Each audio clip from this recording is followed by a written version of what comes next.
Hey guys, good morning. Good morning. Good morning, sir. Good morning, sir. Guys, I'm audible. Is my voice clear? Yes. Yes, sir. Okay, guys. So today is a kind of a demo class that we will be having for our Palo Alto course, and we are going to discuss how that particular course will go further and what are those topics that we are going to cover throughout the course, and also we are going to understand what are those features or basically what are the advantages that we are going to get once we are enrolled to this particular course. Okay, and what would be my teaching style, how can we learn a topic, those things we I'm going to discuss in today's class. Okay, before we gonna start all those things, okay, I'm expecting you guys to have some kind of understanding about network, right? So I expect that at least you have basic understanding of networking, like you might have done CCNA or maybe CCNP or whatever it is. Like, so I am expecting you guys that you should have some idea about networking or network basics. Is that correct, guys? Yes, sir. Okay. Yes. So let me share my screen, okay, and let's start the session in a very different way, okay? So let me share my screen, guys. Just give me 1 minute.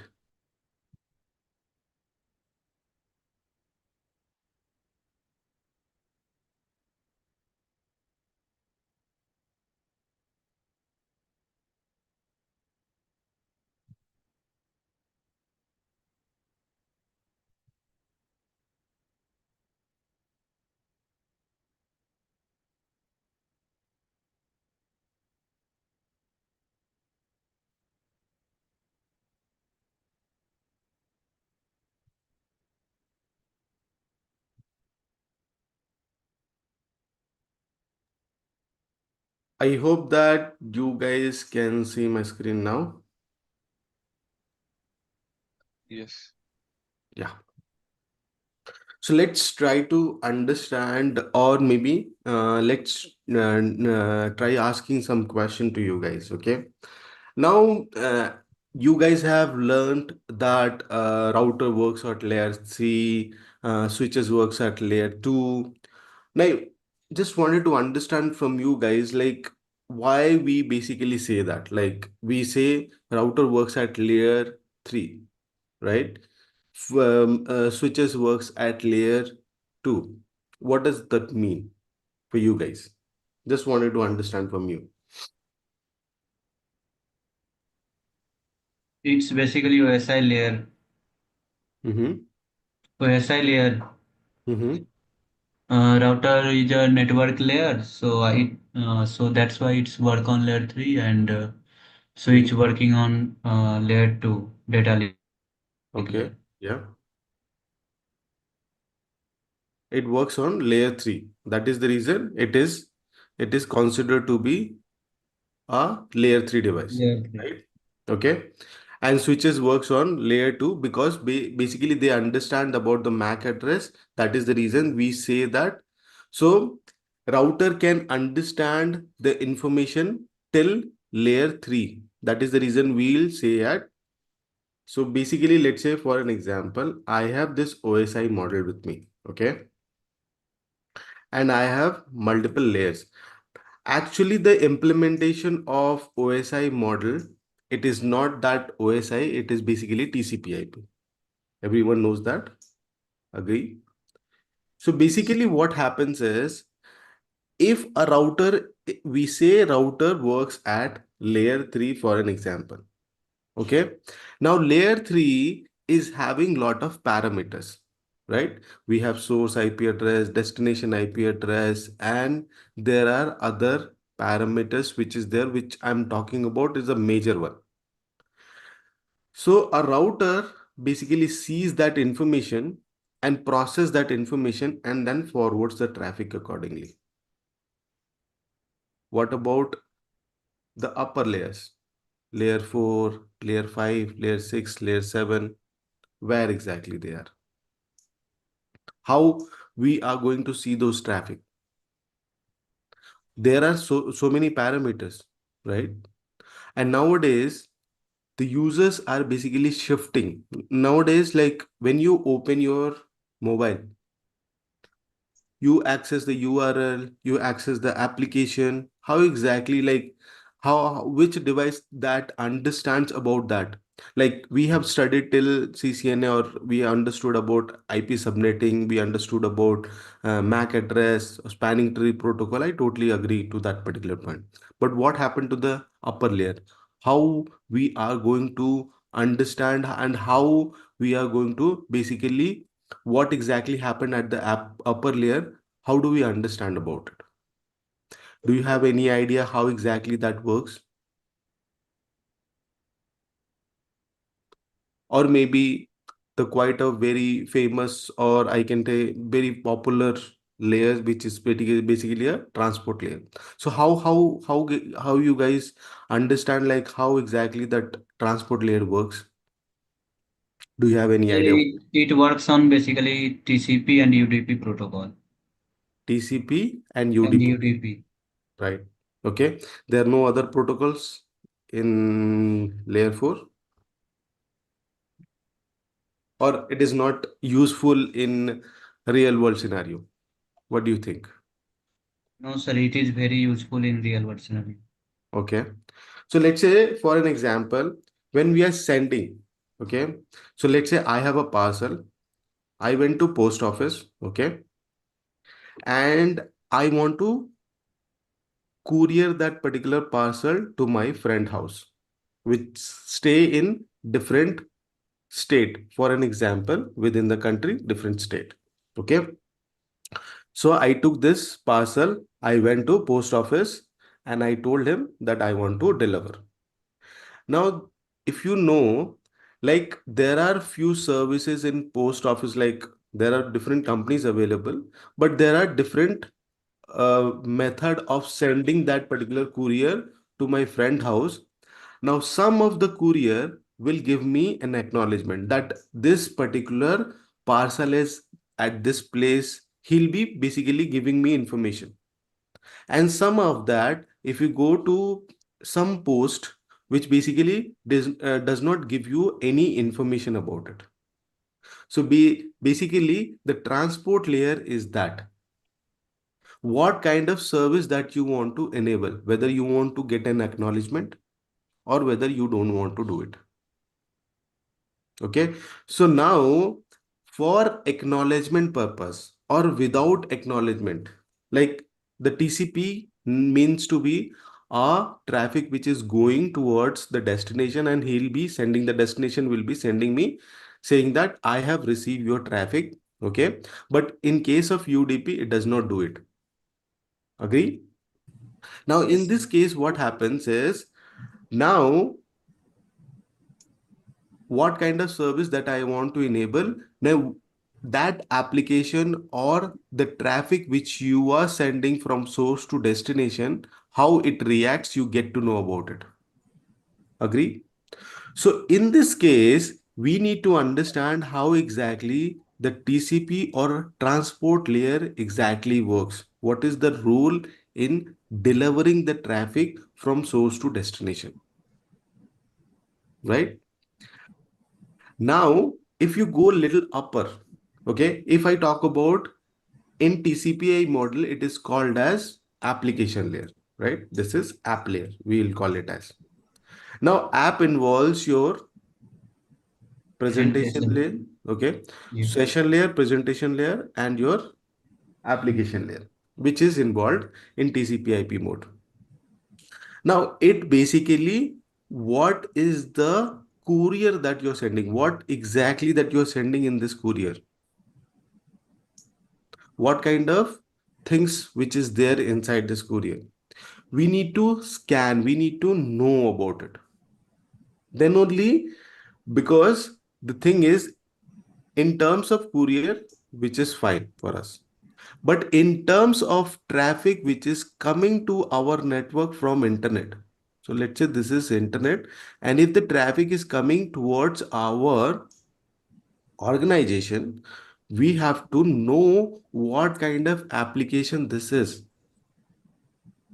So if router cannot understand what is there in layer 4, what is there in application, and nowadays everyone is shifting towards application,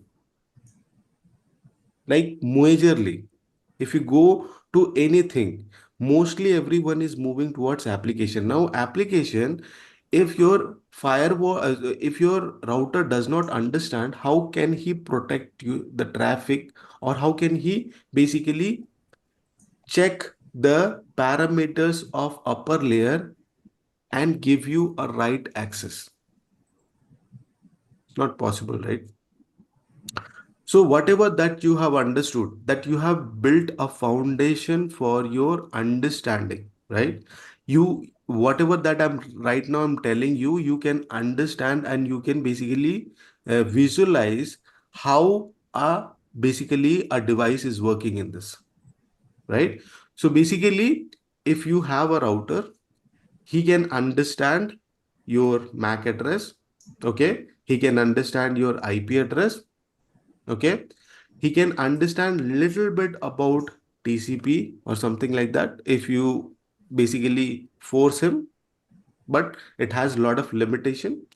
But what about this? He cannot understand about it. So how you're saying that if I put a router in my network can secure my infra? Is it possible?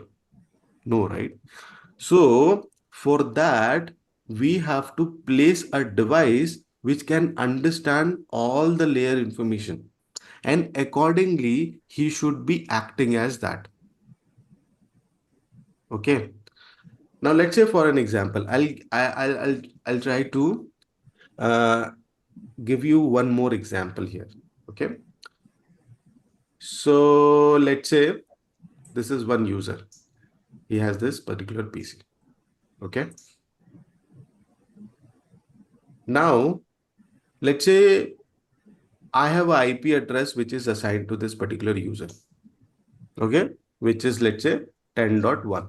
I'm just taking the last octet 192.168.10.1. Okay. Now 10.1 is basically not allowed to go to internet. This is my, this is what I have. So my router can understand that this IP, because he understand the IP address. So I have created a access list, and I say that if 10.1 wants to go to, or maybe 10.0/24, whoever is there, they are not allowed to internet. Okay. And let's say we have another subnet which is basically 20.0. Now for them, internet is allowed. Now, if somehow if this PC changes his IP address in this particular subnet somehow, if he gets admin access or maybe through some ways, if he changes his own IP address, okay, and he if he made this particular in this particular range for this particular PC, so in this case, what is happening? He is changing his IP address. If he's changing his IP address, he can access the internet. So tell me one thing, router does not understand who is the user and for whom I should allow the internet or not, right? Now, in this case, if I have a device which can understand the user, who is the user, no matter whether he is in 10.0, whether he is in 20.0, if I can understand the user, this user should not be allowed towards internet. Simply, I'm not telling you in terms of IP address, but let's say for an example, if the user does not understand, if if I don't have any idea about the user, I'll give him access. But if I understand the user or if I recognize the user, no matter whatever IP address he is assigned with, he will not be allowed towards internet. So we have the visibility about the user information as well. Agree? Understood what I'm trying to say? Any questions?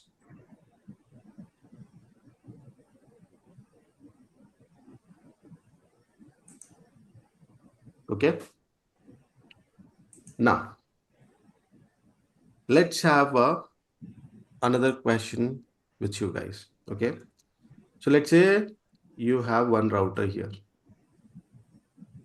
and this router is connected towards internet. Just think about it. And we have another router here. Okay. Now internet is basically, I can tell you, it is a good place and it can have a bad place as well. Because if things are happening good some places, bad thing also happening at that place as well. Okay. Now let's say for an example, yeah, guys, go on mute if you're not talking. If you have a question, you can ask me. Okay, thank you. Now let's say for an example, I I'm just sending some messages from this particular network to this particular network. Okay. Now just think about it. The traffic is going through this. So it is basically having traveling towards internet, and then it is reaching to another side. Now during this particular point of time when it is traveling towards internet, now on internet, if I want to know what he is trying to send, whether I can get to know, what do you think, guys? Is it possible?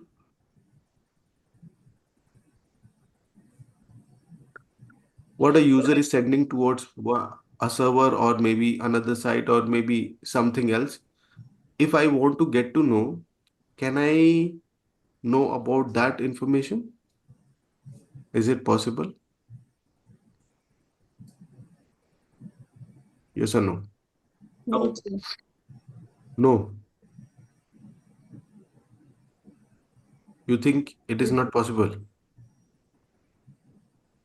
At the security purpose, it is not possible. Okay. If we have a firewalls and all that, we are unable to see what the sender sent to receiver, what the message exactly. Mm-hmm. So, in my point of view, Mm-hmm. no, we are not able to see what is the message. Mm. Maybe I'm So wrong. let's. It's my initial point. Mm-hmm. I Mm-hmm. thought. Okay. Thank you. If data is encrypted, not possible. Okay. So let's say for an example, data is encrypted. Okay. Now just think about it. Data is encrypted. Now you tell me whether is it possible to read that message, or somebody can sniff your data or can read the message what you're sending it.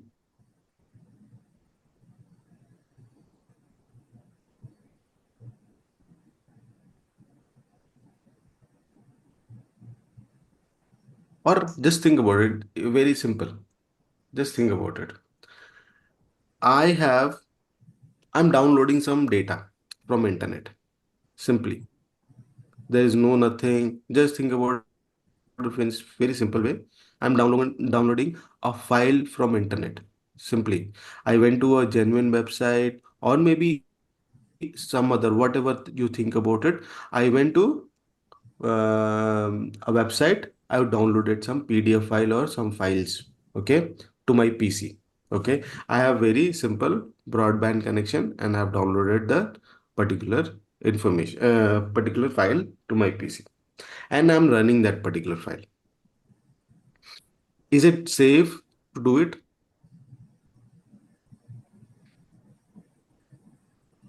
What do you think, guys? My connection is encrypted. Just think about it in that particular way. No, It's very encrypted. Yeah, what was that?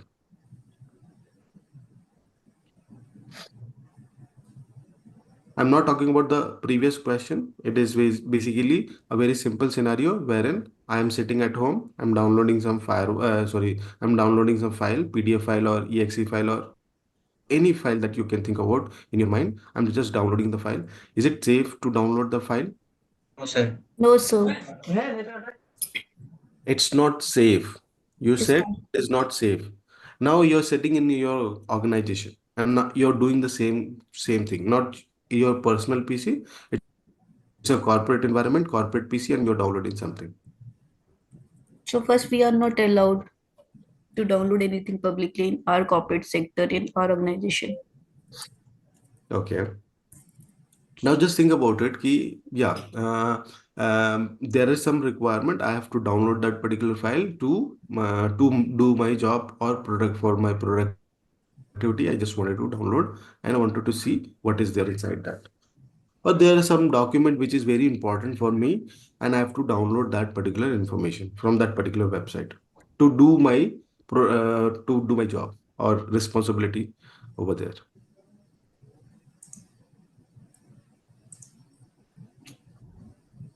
Let's say if I download Hmm. and if there is a router over there, okay, and if the connection is encrypted as well, just think about it that I this the communication between the source and something which is there in the web internet, a web server, and the connection between these two is encrypted as well. Okay. Now, what kind of file that you're downloading, if I want to see, or which website that you have went, ISP has all the information. Like what file, the content that which you are talking about, I have no information. But which website that you have went, ISP has that information that you have went to this particular website. Okay. Now, what file that you have downloaded, if I want to, if your PC is basically on the internet, and if I want to see what is the content of the file, I can basically go, because every device has their weaknesses. It's not that any device in this entire world does not have weaknesses, because end of the day, either the machine or either we are coding that particular that software, and every software has some kind of weaknesses. Even as a human, we have some weaknesses as well. I cannot say I'm a very perfect man. So every system has some weaknesses. Now I have to apply that particular knowledge to basically understand the weakness and then attack it. Okay. Same way, the firewall is basically, what it does is it basically brings out that weaknesses and basically understand that weaknesses and strengthen that. How? To have the layer of understanding that what you are downloading, who is trying to scan you, who is trying to reach you, who is trying to find out what is the weaknesses.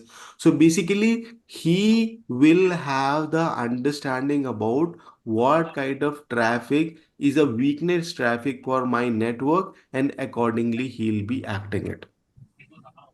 Now you need to know how the firewall needs to find the weaknesses.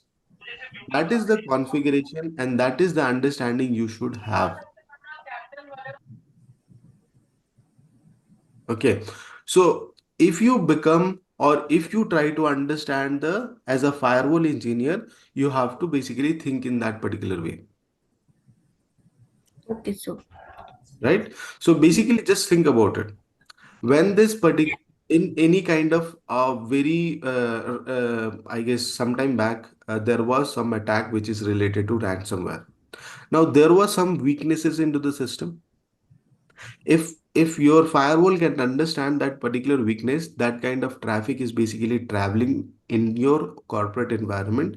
If he can understand, he can basically block at that parameter itself. The traffic should not enter into your corporate network, right? So we have to tell him that this is the pattern, this is the weakness. You have to basically, whenever this weakness or this kind of traffic comes, you have to basically protect it. And now, in terms of when you're downloading a file, just think about it. As I said, you in example. Now, when you're downloading a file, that file is okay or not? Because there are few, when you try to open the file, okay, it looks like a normal file, okay, but in background there is something else which is running in, and you have no idea about it. And if a very normal, like, if even if I'm very expert into my PC, or let's say I'm an IT engineer, even I never get to know that this has happened, right? I have downloaded the file, and when I'm running the file, maybe in the background something else is running, okay? And it happens. Let's say you're playing a game, you're running the application of that game, and inside, in the background, that other application which is actually not allowed, he who is collecting your information, what you're doing, everything, he he'll be collecting from the background as well. And that happens. We are not aware about it. That is the reason you will see, if you go to the corporate, you will see that this thing is not allowed, this thing is not allowed, this is allowed, this is not allowed. Like that, you will have that, and you will feel like, oh, this is not allowed, this has to be allowed, why it is not allowed? Like, you will be some kind of a frustration if you have in your mind, like, yeah, it has to be allowed, why I cannot download the file? So that is basically it's strengthening your weaknesses of your system or your corporate network. So this is very very important in your, in any organization, that firewall has to be there, which is very very important. Okay, as I give you few of the example about the firewall, why it is needed, and why should we understand about firewall, because he has the better understanding of a fire of a traffic, because it not only understands your MAC layer, IP address or something, it understands the upper layer of it as well, and how it behaves as well. Agree, guys? Any Yes, questions? sir. Okay. okay, so Now I totally agree that if the connection is basically encrypted, okay, it will not be compromised, okay? But in the encrypted format, what you're receiving it, what you're downloading it, that is the main questions over here, right? Now the connection, nowadays all the connections are HTTPS connection.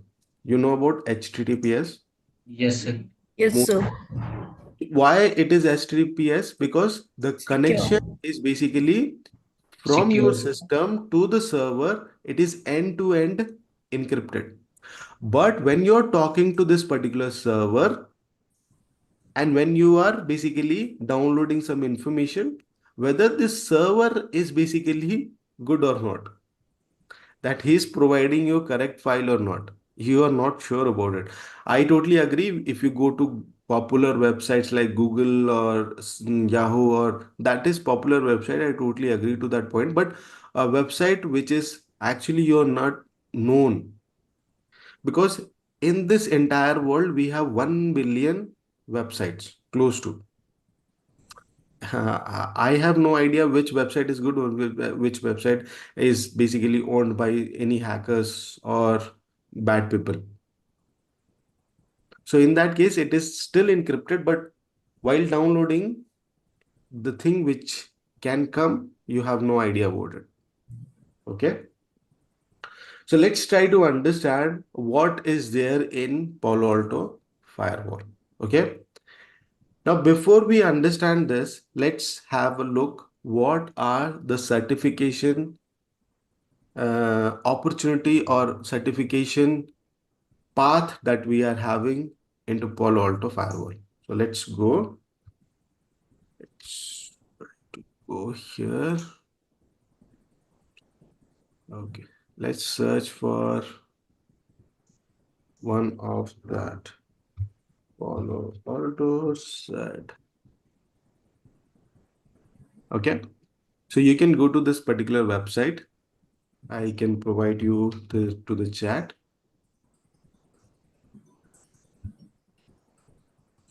You can just open the Zoom chat and you can find this particular link. Now, once you go to this particular link, you have and you have to scroll down. Okay. Yes.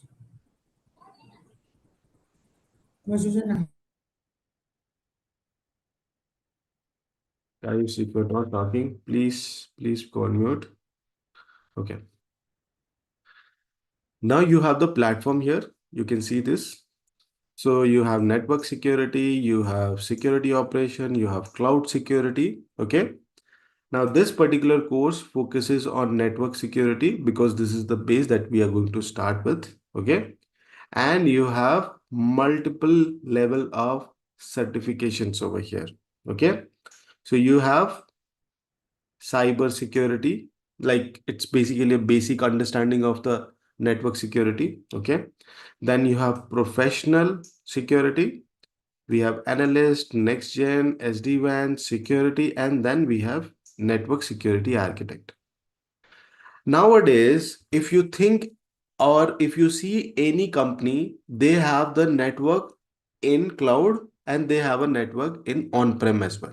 Both they are having. So it is called as hybrid network because they have some certain uh, applications which is running on-prem and there are a few application which is running in cloud. Maybe they might go to Azure, might go to AWS or something like that.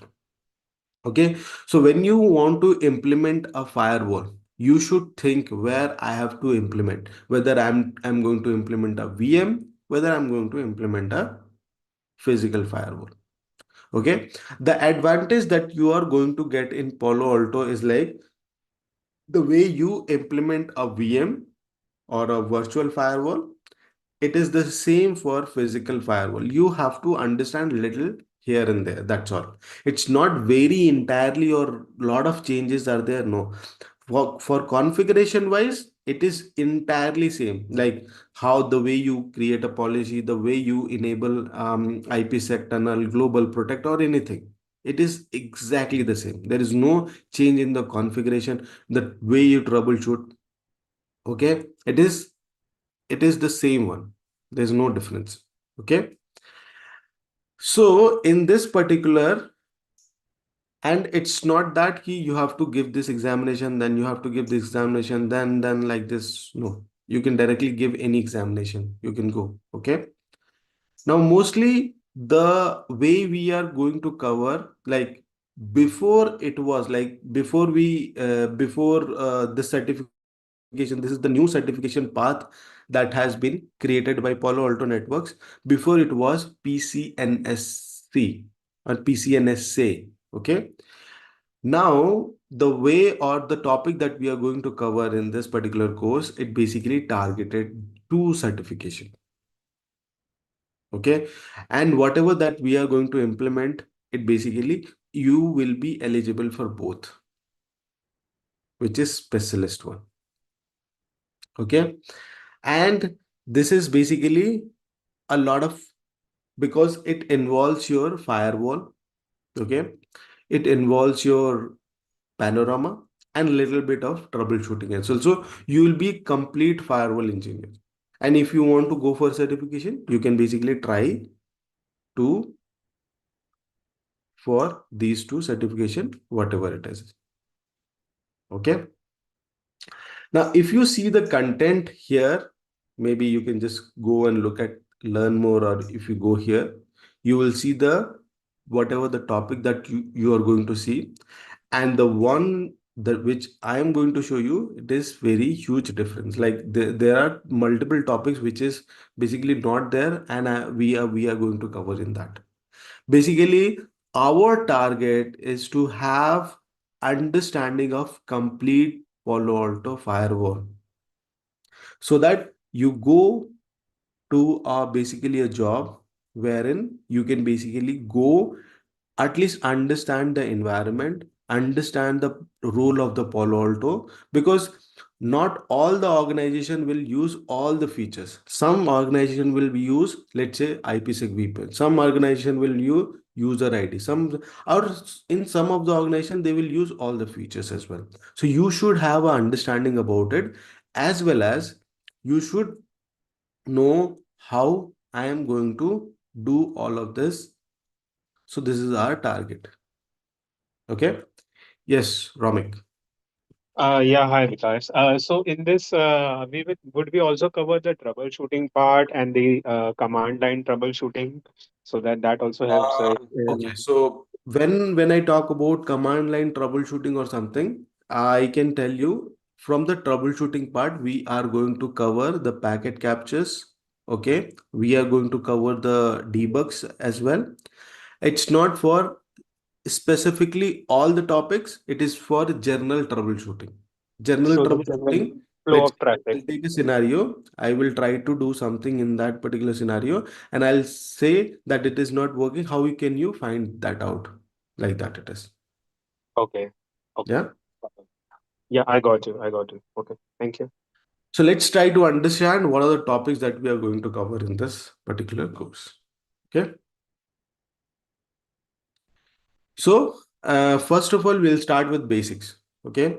And I basically urge you or recommend you or request you, whatever you think in that particular way, you should have a network basics understanding, like how IP address works, how TCP works, how ARP works, MAC address works. Look, so you should have a basic understanding of the network. It's not that if you don't have and directly you jump to Palo Alto firewall, it basically it creates a lot of difficulty understanding here.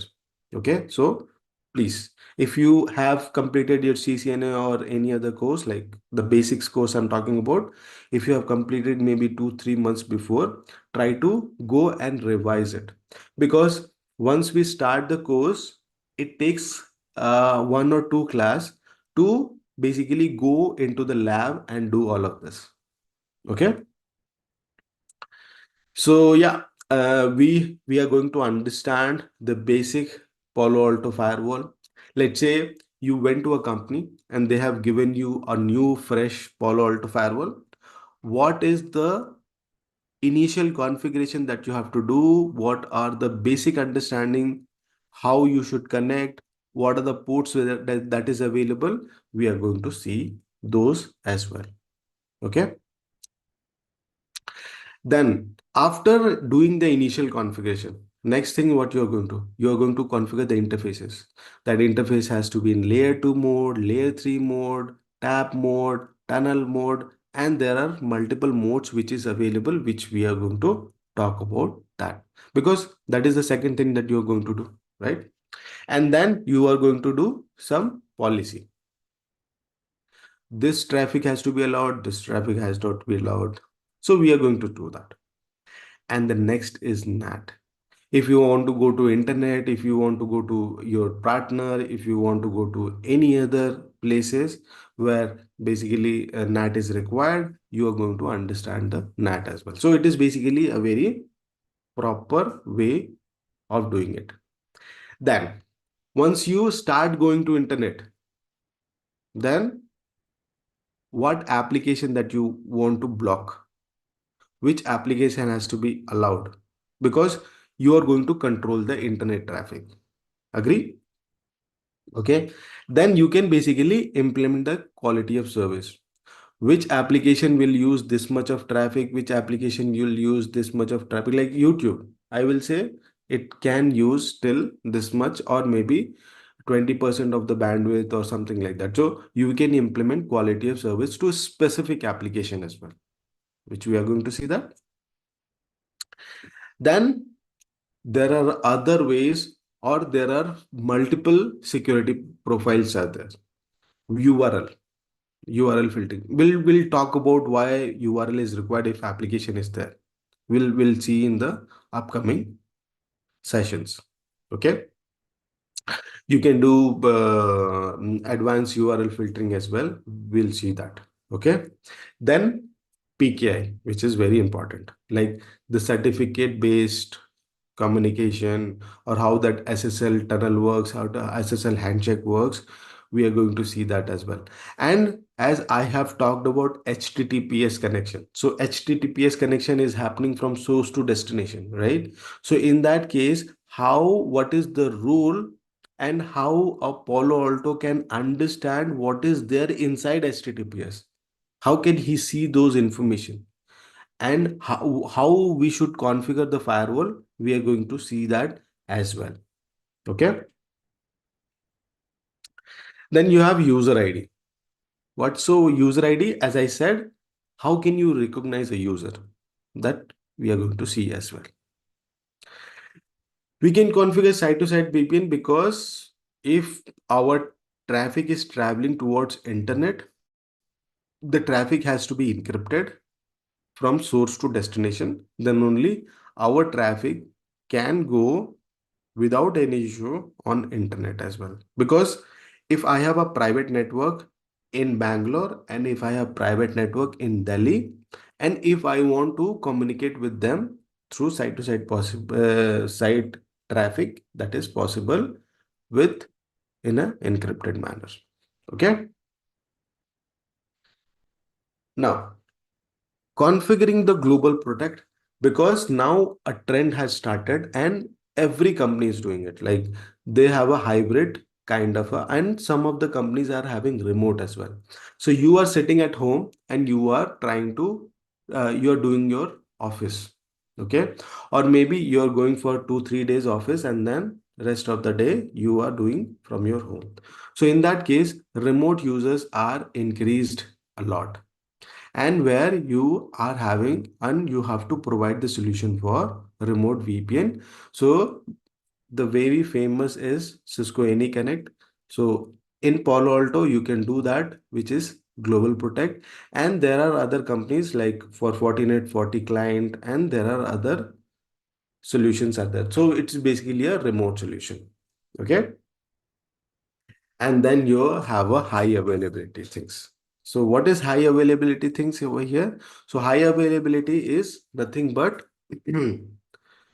whether you should have a two firewalls, whether you should have a one firewall. If two firewalls are there, what is the way you can configure? If one firewall is there, how you should configure it? What are the advantages that you are going to get if you have two firewalls? What is the advantage that you are going to get if you have a one firewall? So you are going to get those understanding when you go to high availability side.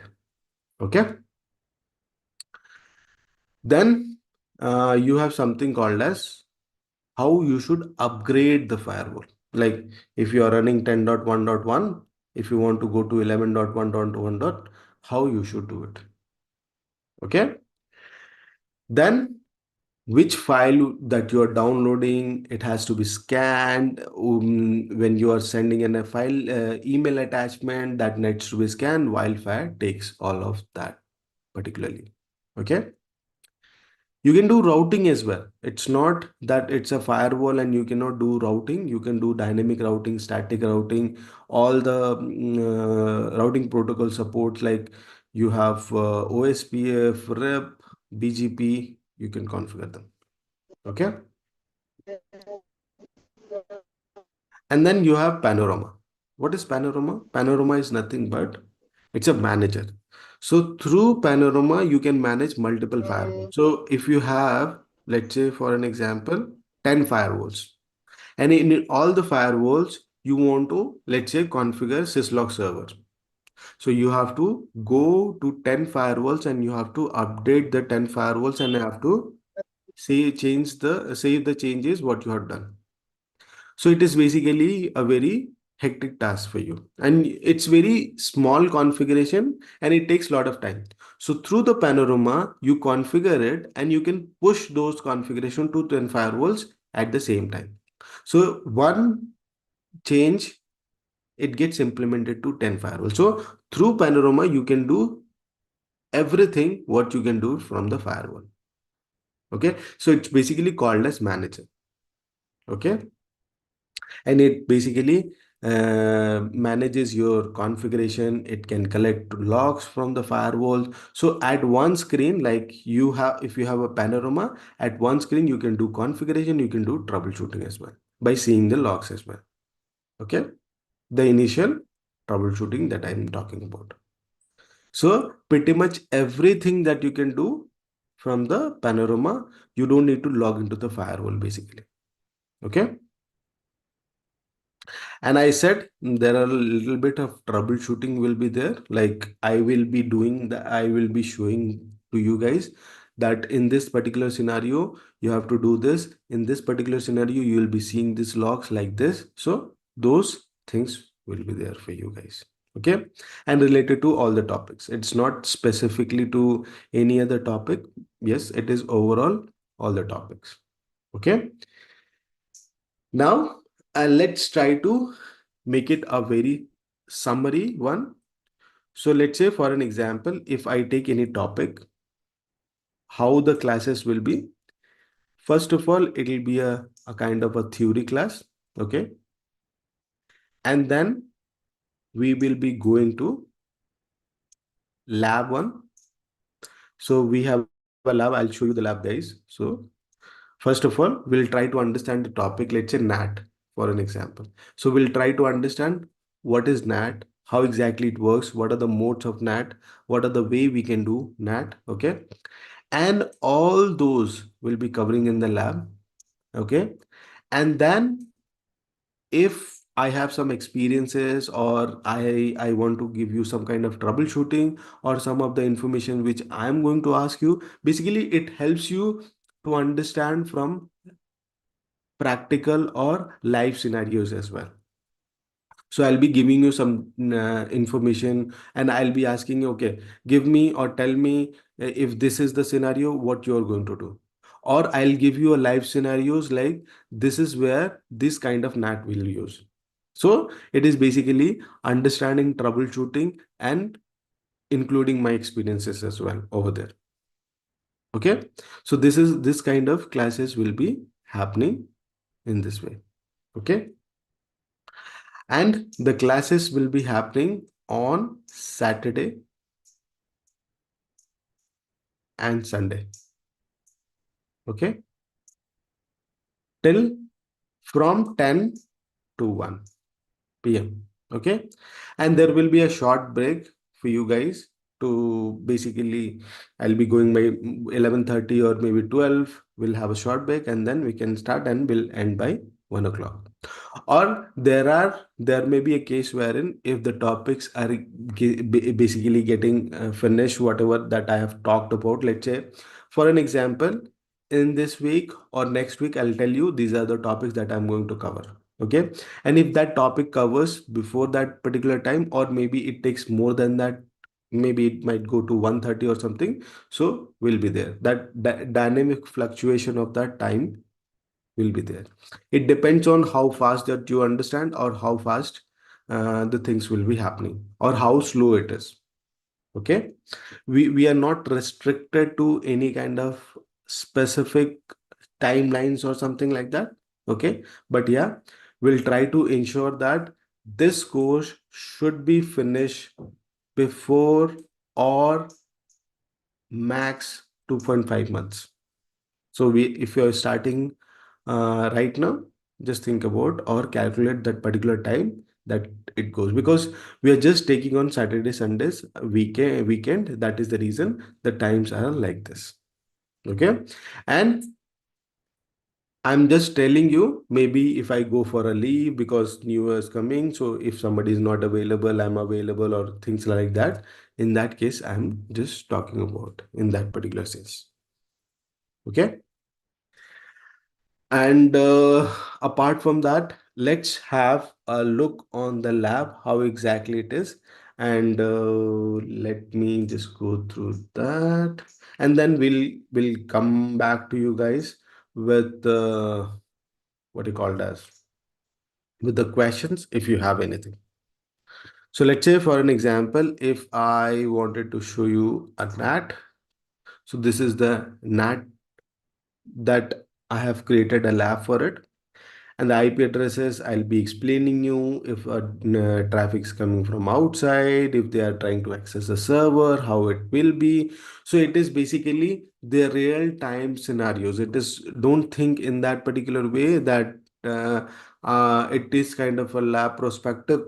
No, I have built the lab so that it basically makes you understand in real world how exactly it works. Okay, this lab is basically available 24 into 7. Okay, and you have a support team dedicated for this. If things are not working, you can basically try to approach them and they will help you to sort that out. Okay, so what are the topics that I'm going to cover? Why it is needed? We have seen how long it will take to complete the course. What are the timing that we are having, how labs will be, how classes will be. So I have covered pretty much everything from my side. If I have missed anything, I'm not sure, like I don't feel it, but yeah, if I missed anything, you guys can have a questions, or maybe you can ask me if things are missing from my side, or if you have any questions in your mind related to this course or something.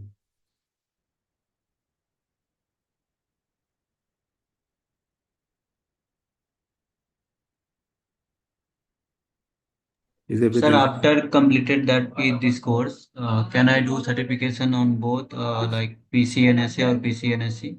Yes, definitely. So you will be basically eligible for it, or yeah, there are few things or the topic which I am going to tell you only theory, not the lab part, because that is not possible at all. Because that is only be possible in the live scenarios. I'll tell you why. What is the reason behind that? Okay. Sir, here I learn IPsec, VPN, Mm-hmm. like in details. Yes, yeah. Okay, sir. Thank you. But Vikas, those certifications like PCNSC or PCNSA, they are decommissioned from Peace Yes, yeah. Person View. Yes, they are decommissions. Like, so what exactly happened? I'll give you a scenario of it in terms of Cisco.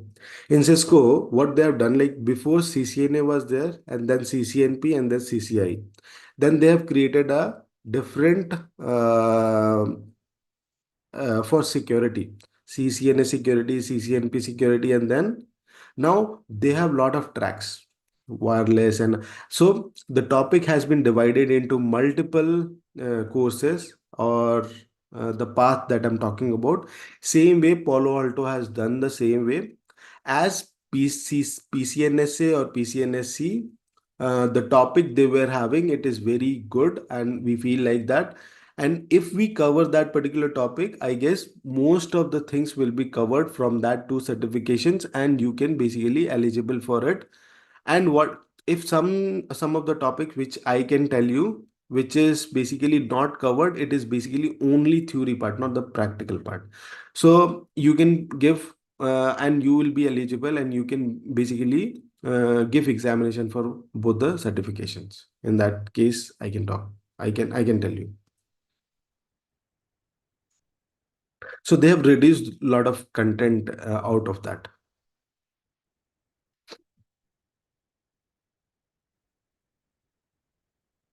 And why we have chosen that particular topics? Because in that topic, we can cover most of those topics about Palo Alto. If we are going with the latest trend, it is very, it will be a very shorter course for you guys. Yes, Balaram, CCNA is very much compulsory. Hello, Vikas sir. Yes, yeah. In this lab, is the objective and solution is included, or when you will give us knowledge training in lab, that one we have to follow. Yes. So whatever that I'm going to talk about in the lab, you guys need to follow that. And you have to practice it. Okay, so Once you start, objective yes, yeah. objective is given there, or only you when you will teach us, then we can get to know what we have to perform in the lab. Yes. Whenever I'm going to tell you in the session, you have to basically repeat the same thing in the lab. And Okay. there are few things which I'm going to tell you during that lab as well. Okay, so this is all the session will be recorded and we can get Yes. in networking portal, right? Yes, yeah. Okay. You can get in touch with the team. They will help you to guide you where you can find the recordings.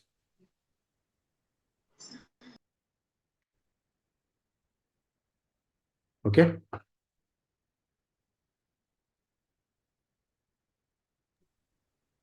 Any other questions, guys, you have?